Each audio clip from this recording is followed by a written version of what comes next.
Hello and welcome to my Yu-Gi-Oh channel. In today's episode we're covering a brand new archetype. It's called the Datascape. So the first card is Datascape Lady Ruri. It's a level 3 Wind Psychic Tuner effect monster with 1600 attack and 600 defense. You can only use this card name's effect once per turn. If this card is in your hand, you can target one Datascape card you control. You cannot special summon monsters for the rest of this turn, except level or rank 3 or higher monsters. Also send one Datascape card that is a different card type, monster, spell or trap, from your deck to the graveyard, and if you do, special summon this card. Then you can add one Datascape card that is different card type from the target and the card sent to the graveyard from your deck to your hand. So the whole point of this card is it acts a bit like a rotor for the deck. Not only that, but it actually searches out for other cards and special summons itself. This is a very good and useful strategy, and actually the limitation on it only being able to summon higher than rank 3/level 3 isn't a problem, as you see further on in the series that this card does not matter for this kind of restriction. You're not going to be summoning anything lower than that rank/level anyway, so it's not an issue. The next card is Datascape Savant Lao Lao. It's a level 6 Wind Psychic Tuner effect monster with 0 attack and 2400 defense. You can only use this card's name's effect once per turn. 1. If this card is in your hand, you can target one Datascape card you control. You cannot special summon monsters for the rest of this turn, except level/rank 3 or higher monsters. Also send one Datascape card that is a different card type, monster, spell or trap, then that card from your deck to the graveyard. And if you do special summon this card, then you can special summon from your graveyard one Datascape monster with a different name than the card you sent to the graveyard in defense position, but its effects are negated. So this helps you to actually both pitch a card from your deck. Some of the spell and trap support actually has graveyard based effects, so those effects can then trigger from this. So it's not actually really a downside to it. The other thing is actually being able to recover one of your other Datascape monsters means you can either go into a level 9 Synchro, or potentially you can end up as a rank 6 Xyz monster if you wish. Both of those are options within the deck. Although I would say the one thing is it is a level 6, so unless it can actually be special summoned, that could be potentially an issue. The next card is Datascape Giga. It's an Earthworm level 3 with 1000 attack and 1600 defense. You can only use this card name's effect once per turn. If this card is in your hand, you can target one Datascape card you control. You cannot special summon monsters for the rest of the turn, except level/rank 3 or higher monsters. Also send one Datascape card with a different card type, monster, spell or trap, from that card from your deck to the graveyard, and if you do, special summon this card. Also, during the end phase of this turn, you can add one Datascape monster from your graveyard to your hand, except Datascape Giga. So the whole point of this card is you're actually able to, again, recover cards from the graveyard back to the hand. The downside of this is it is during your end phase, so you don't actually get immediate benefit of it. You have to wait until your next turn to be able to effectively use it. It's a decent card, but in terms of its staying power, it doesn't have really any stats to kind of speak of. So unless you're intending to use this card immediately, it can be a little bit of a downer. The next card is Datascape Quillin Linlin. It's a level 6 Earthworm monster with 1800 attack and 600 defense. You can only use this card name's effect once per turn. If this card is in your hand, you can target one Datascape card you control. You cannot special summon monsters for the rest of this turn, except level/rank 3 or higher monsters. Also send one Datascape card with a different card type, monster, spell or trap, from that card from your deck to the graveyard, and if you do, special summon this card. Then you can send one Datascape card that is a different card type from the target and send card from your deck to the graveyard, except a copy of itself, basically. Most of these cards are having very similar effects this is the first time I've actually seen the cards, so you're actually getting my first reactions to these. The interactions are quite complicated, I would say, for beginning players, and I don't think it's immediately an easy deck to learn. I would suggest it would be kind of like a moderate to intermediate level. I think professional players and those that have been playing for quite a long time would kind of understand the interactions of these cards a lot better. So I just wouldn't advise kind of picking it up as an immediate deck. And the next card is Datascape Fox Zhang. It's a level 9 Wind Psychic Synchro effect monster with 2800 attack and 2400 defense. It requires 1 tuner plus 1 or more non-tuner monsters. And the effects are, you can only use this card's name's second and third effects once per turn each. Any card sent to the graveyard from the field is banished instead. 2. When a monster you control declares an attack, you can return one of either player's banished monsters to the graveyard. And 3. During your main phase, except during the turn that this card was sent to the graveyard, you can banish 2 other monsters with different original type and attributes from your graveyard. Special summon this card from your graveyard. So the first effect of this card, to have everything banished instead, can be quite disruptive. If you think of something like Masked Hero Dark Law, banishing something means that your opponent, unless they're running a specific removal based deck, won't benefit from these cards and can't recover kind of the key pieces of their deck. The second effect, to be able to return a monster, to return a card to your opponent's graveyard is useful, because the downside of the first effect is this also affects your cards. So if you potentially don't want certain things banished, but they are, every time this basically makes an attack, you're able to recover what you need whilst still preventing your opponent from having that same level of recovery. That's what kind of balances out this card. It actually makes it worthwhile to use. And the other effect of being able to actually recover this card is also very useful. There's another card that does that. It's a zombie monster. It's used sometimes in Duel Links, and was actually an anime card used by Bastion Misawa. It's a zombie type. I can't remember its name, but it's like a QB, which is like the nine-tailed fox within the Chinese folklore. It's very similar to that, but that actually can also revive itself. But of course, this is a little bit stronger than that. That's got 2,200 attack and is level 6. This is a little bit more difficult to bring out, but actually the deck consists of this card and interacts with bringing it out anyway. The next card is an Xyz monster. It's Datascape Shell Zhao. It's rank 3 Earthworm Xyz effect monster with 1,000 attack and 2,400 defense. And it requires two or more level 3 monsters. Its effects are, once per turn, you can detach 1 material from this card, then target 1 face-up monster you control.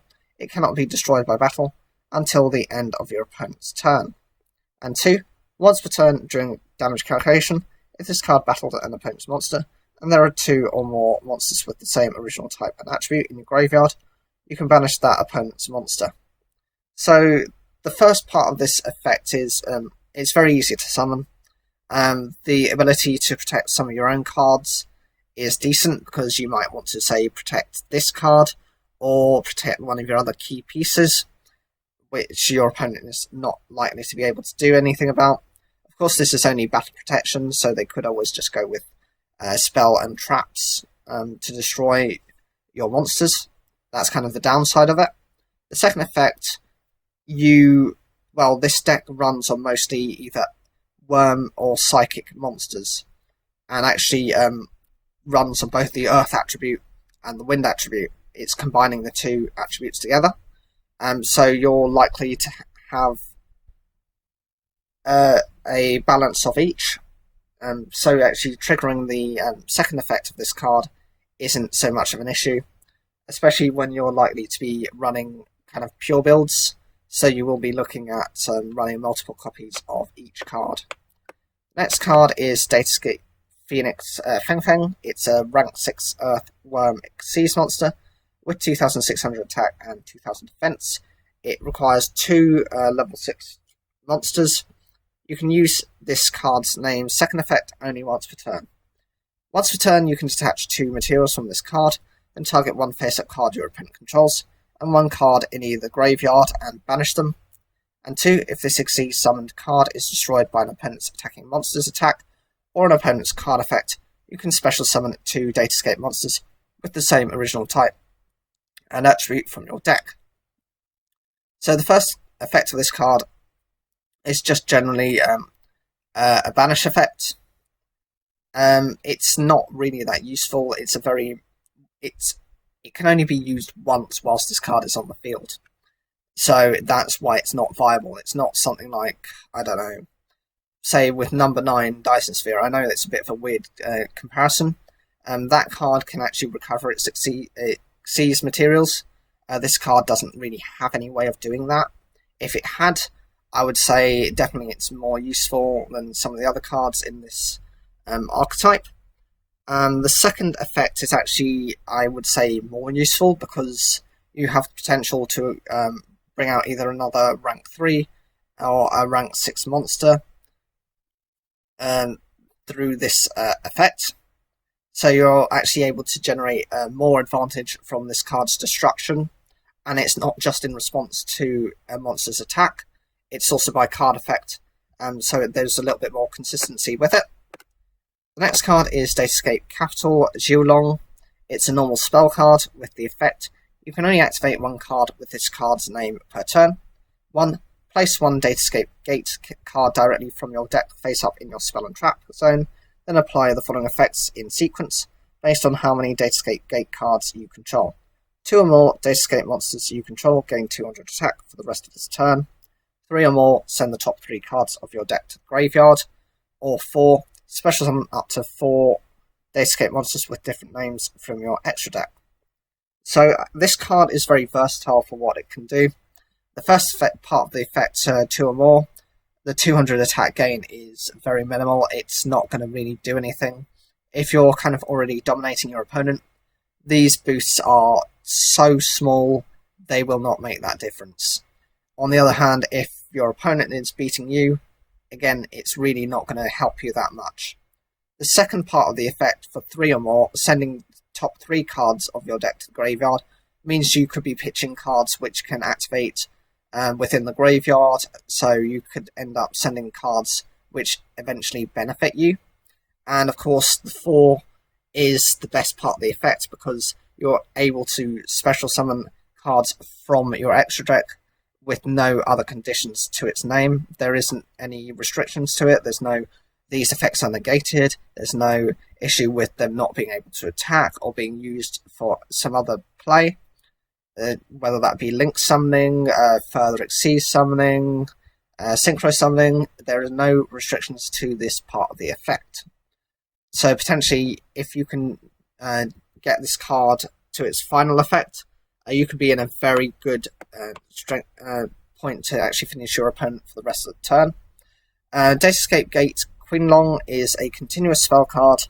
You can only use this card's name's first and second effects once per turn each. 1. You can banish 1 Datascape card from your graveyard, then target 1 face-up monster on the field, negate its effects until the end of this turn. 2. You can banish this card from your graveyard, add 1 Datascape monster from your deck to your hand, then send 1 card from your hand to the graveyard. So the first effect of this card is being able to negate a monster effect. Depending on what that is, that can actually be quite useful. And of course, actually, you can recover some of these banished cards a little bit later on. There is support for doing that through some of the effects. And of course, this actually has utility when it's in the graveyard as well, to be able to search for one of your Datascape monsters. And of course, being able to maybe pitch another copy of itself means you can then kind of use its first effect again. You can kind of recycle it, and that's kind of how I expect the interactions to work. And the final card is Datascape Gate Zhang. It's a continuous track card with the effect you can only use this card's name's first and second effects once per turn each. 1. You can target one face-up card on the field, shuffle 2 of your banished Datascape cards with different names into the deck, then destroy the target. And 2. During your main phase, you can banish this card from your graveyard, then target one Datascape monster you control, have it either gain or lose 3 levels or ranks. So the first part of the effect is, I would say it's a little bit like, I think it's part of acquisitiveness. It's being able to actually recover banished cards, which is decent for how the deck likes to work. You also get an additional effect to be able to actually target a face-up card and destroy it. So not only are you recovering your cards, you're removing your opponents. The kind of downside of that is it does require you to kind of have fueled its effect in advance. And of course, if you putting things back into your deck, you're doing the opposite of deck thinning, which means you might draw into things randomly that you might not need for that situation. So there is that risk. The second part of the effect is actually very useful, because things having a secondary graveyard effect is always much better than just having a singular effect. As is seen with many cards these days, that's kind of the pattern of how many of them work. Being able to actually adapt monsters' levels or ranks means that you can go into something a little bit higher or lower depending on what you need for that situation. It provides overall a little bit more flexibility. So what do you think of this archetype? Is this something you're interested in? Are you already playing it? It has been out for a little while on some of these dueling servers. And how are you finding this as a pure build versus maybe splashing different archetypes into it? Do you think there is any improvements you want to make to this deck? Of course, its kind of boss monster Jing is kind of like a psychic fox. It's kind of predictable from that point of view, but I don't really see it having that many boss monsters. Considering what it is, I would have liked something a little bit stronger than that, and maybe another boss monster will turn up a little bit later on. I'm hoping so, because I don't think that's enough to make this deck that viable in terms of the meta and in terms of progressing within dueling in general with the level of power creep that